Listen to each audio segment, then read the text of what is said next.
E aí, pessoal, tudo bom? Estou de volta desta vez para fazer a análise do filme Poltergeist de 1982, que foi escrito e produzido por Steven Spielberg, que na ocasião estava rodando quase que simultaneamente um outro filme que era nada mais, nada menos que ET, o extraterrestre. E esse Poltergeist foi dirigido pelo Mr. Tobe Hooper, o mesmo que fez o Massacre da Serra Elétrica. Então agora eu vou fazer uma pequena sinopse para aqueles que ainda não assistiram o filme. Então a história é de uma família americana que mora em uma área, né, nova da Califórnia, onde estão sendo construídas várias casas. E o pai dessa família trabalha, né, com vendas e construções dessas residências. E na casa onde eles estão morando começam a acontecer algumas coisas estranhas, né? Vários fenômenos paranormais, né? Como objetos, móveis, né? Que andam e flutuam sozinhos. E sem contar que a filha mais nova, né? Que se chama Carol Anne, começa a conversar com a TV fora do ar, né? E é basicamente isso aí a história, né? Não vou dar spoilers, né? Para não estragar para quem ainda não assistiu. E eles têm que lidar, né, com todas essas perturbações aí causadas por esses fenômenos paranormais. E esse filme aí, pô, foi um grande sucesso, né? E até hoje aí é referência para vários outros filmes que vieram a seguir dele aí. Então, durante essa análise eu vou comentar um pouco aí que até influenciou um dos meus filmes prediletos que eu não sabia, né, que é, né, A Hora do Pesadelo. Então, para quem assistiu aí o meu vídeo anterior, no qual eu falei, né, do remake, que até repetindo aqui, basicamente o que eu falei lá, é que eu nunca tinha assistido esse filme original até hoje, né, por incrível que pareça. E para fazer aí também uma experiência, né, de ver primeiro o remake, e eu até também falei um pouco, né, sobre o papel dos remakes no cinema, né, que na minha opinião tem o objetivo de reciclar e apresentar clássicos para as novas gerações, né? E sem contar também que para os estúdios aí fazer remake desses clássicos é quase que certeza que vão, no mínimo, recuperar o investimento, né? Então temos que saber que tudo são negócios e os estúdios aí precisam arrecadar dinheiro, né? E eu acho que uma forma que eles encontraram é fazer esses remakes, né? E um dos problemas que esses remakes acabam enfrentando é que a maioria dos fãs dos filmes originais não curtem, né, essas novas versões por diversos motivos, né? E alguns deles aí está atrelado à memória afetiva, né? Porque, por exemplo, vou citar o meu caso, A Hora do Pesadelo, né? Então, não tem como não lembrar de toda a minha infância ao assistir a, a saga original, né? Então, depois quando eu fui ver esse remake, putz, achei uma verdadeira porcaria, né? Mas não só por esse motivo, né? No caso da Hora do Pesadelo, eu acho que foi muito mal feito e mudaram demais a história, mas esse daí é um papo para outra oportunidade também. Já fiz aí uma análise desse remake, quem tiver interesse, veja lá, né? Mas para fazer essa experiência aí, né, de ser o público-alvo desses remakes, eu peguei o Poltergeist aí para tentar fazer esse teste, né? Então, como eu nunca tinha assistido o filme original e não tinha nenhuma memória afetiva, eu assisti primeiro o remake e eu curti o remake, achei um bom filme, filme assistível. E agora, né, depois eu fui assistir esse filme original e realmente esse filme original aí é muito bom, mesmo assistindo aí em 2015, tirando um pouco dos efeitos especiais aí, acho que infelizmente estão meio ultrapassados, né? Mas acho que só aquela cena lá que fica flutuando alguns objetos lá no quarto que acho que já fica bem fake olhando em pleno 2015, né? Mas a maioria dos outros efeitos especiais eu acho que está muito bem feito até para os dias de hoje, né?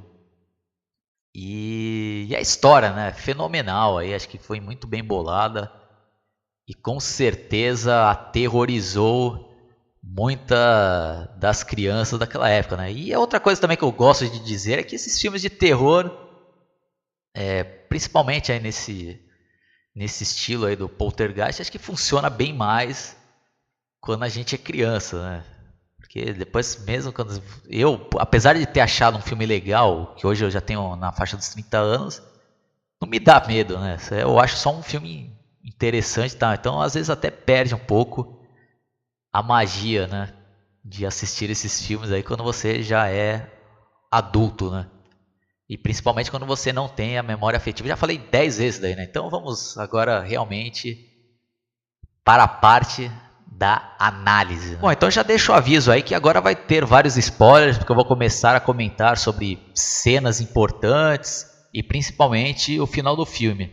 Então, no início lá aparece um close, né, numa televisão que estava passando algum filme ou algum programa de TV e depois sai do ar, né, e fica com aquele canal de chuvisco, né? Então, para quem viveu a década de 80, 90, ainda pegou isso daí, né, que quando a programação de algum canal acabava, saía do ar, né? E geralmente ficava esse canal de chuvisco ou aquelas linhas coloridas lá, né?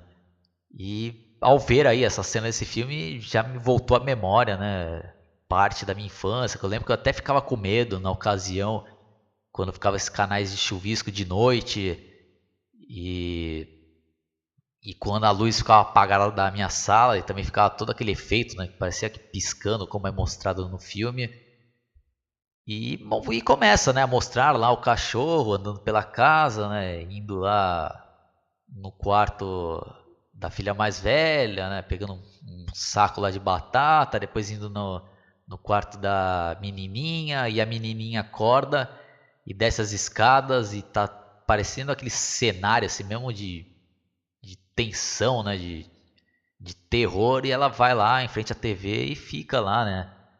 Vidrada e conversando, né? Então já fica aí a dúvida se ela tá falando com algum amigo imaginário ou são forças do além aí, né? Principalmente do lado negativo, né?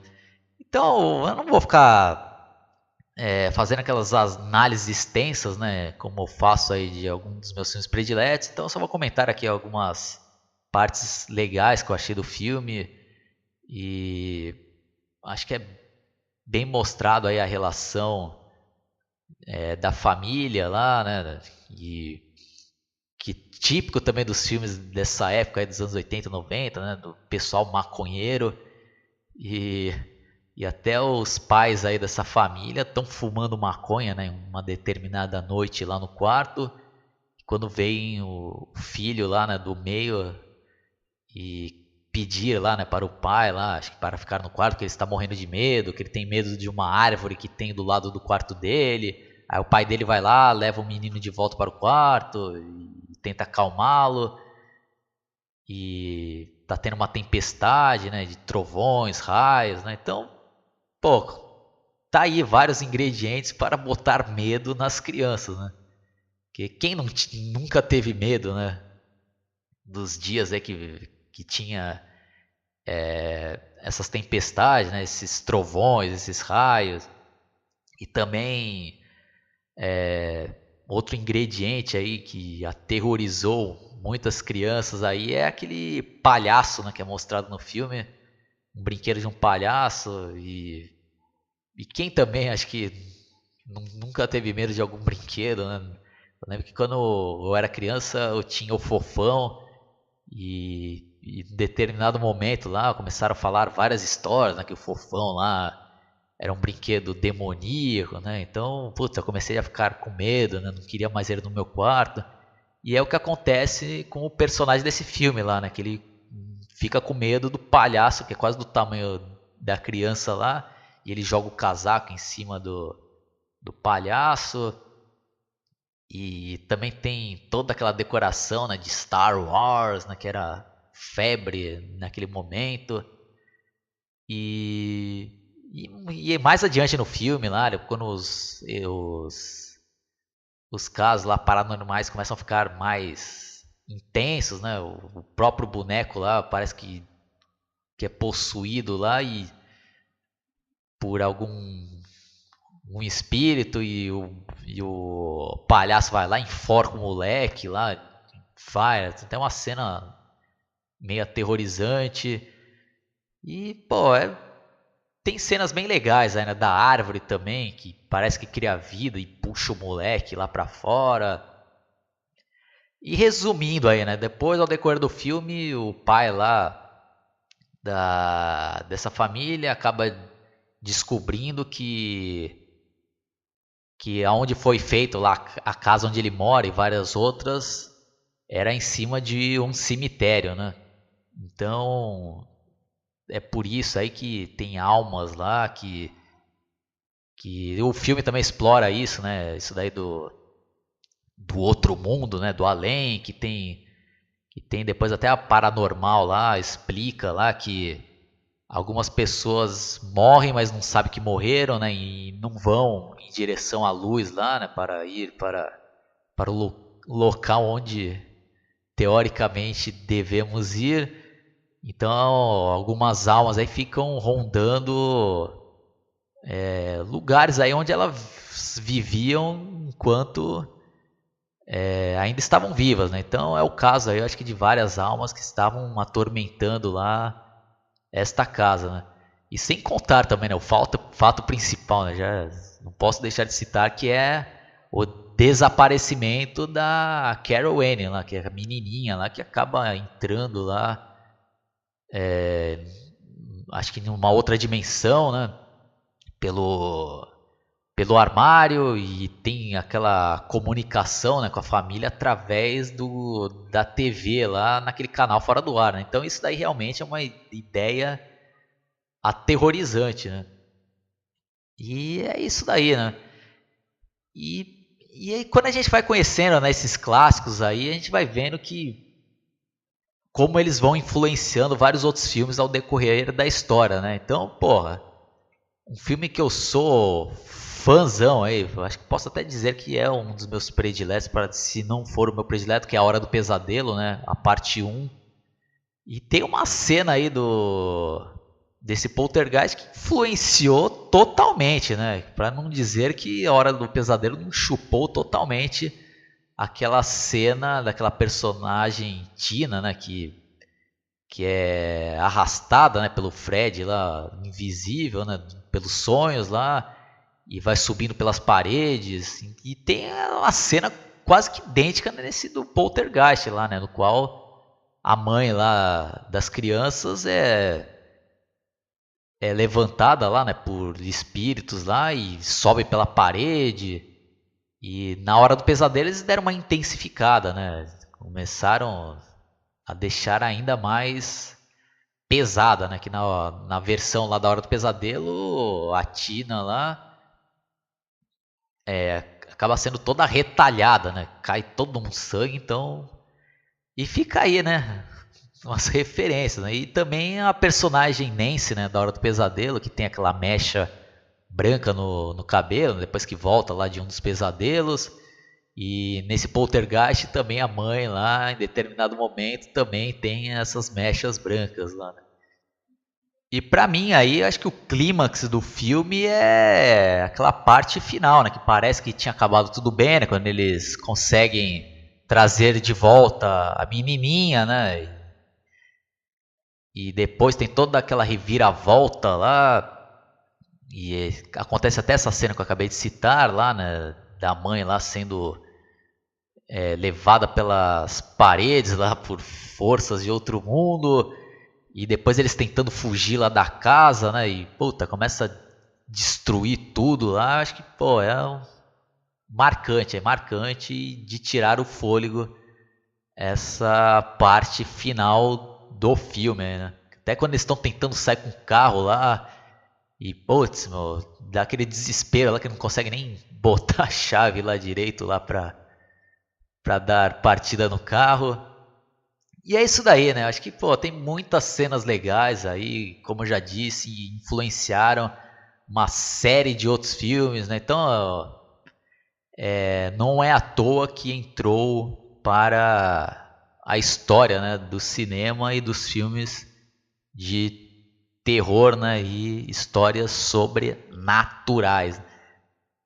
Bom, então agora eu vou falar um pouco aqui algumas curiosidades que eu acabei pesquisando, que até algumas histórias acabam até fortalecendo o mito de filmes amaldiçoados, né? Apesar que eu acho que na maioria dos casos aí, acho que não passam de coincidência, né? Acho que não tem jeito, né? Todo mundo vai morrer um dia e muitos desses casos aí o pessoal faleceu por motivos, acho que normais, né? Mas alguns casos aqui, como da atriz Dominique Dunne, né? Desculpem aí aos chatos de plantão, né? Caso eu esteja pronunciando errado o nome dela, acabou sendo assassinada, né? Pelo namorado no mesmo ano do filme. E, putz, é realmente um caso aí brutal, né? Mas acho que não tem nada a ver com a realização do filme, do envolvimento dela com esse filme, né? Acho que infelizmente ela teve, né, o azar aí de se envolver com esse assassino aí, né? Esse filho da puta aí, né? Um filho da puta, né? Um cara que faz isso daí, né?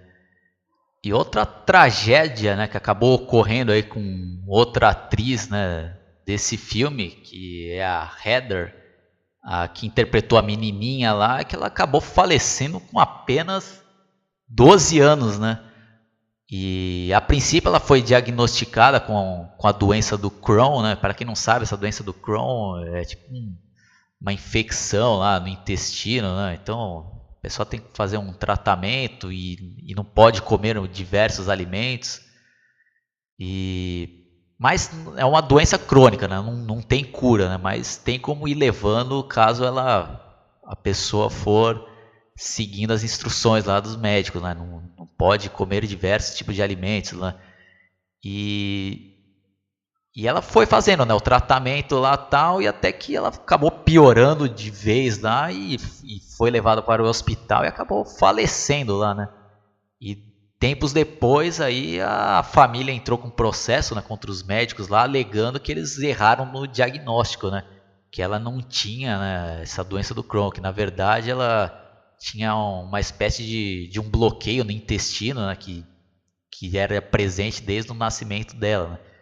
E que se tivesse feito uma cirurgia lá, nada disso teria ocorrido, né? Então, infelizmente, são fatalidades, né? Agora eu vou falar um pouco sobre as edições lançadas no Brasil em DVD, né? Temos uma primeira versão, edição comum, que não tem dublagem, né? Só tem legenda e áudio em inglês, não tem extras nenhum.